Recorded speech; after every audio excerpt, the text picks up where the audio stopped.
C'è un ulteriore paradosso, no, magari da chiarire a tutti, no? Che dal 1° di aprile sarà necessario l'esibizione del Green Pass all'interno solo per gli italiani, invece per gli stranieri no.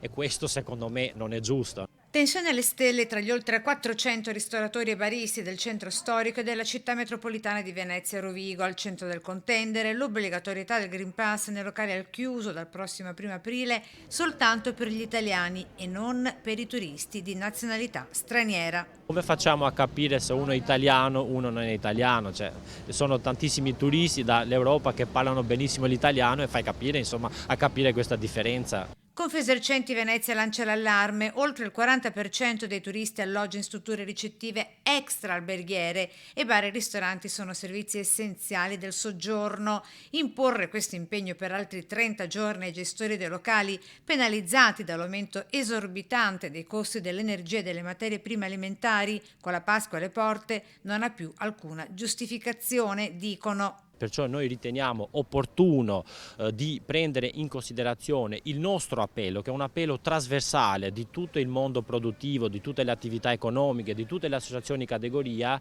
di eliminare l'esibizione del certificato verde anche negli ambienti chiusi.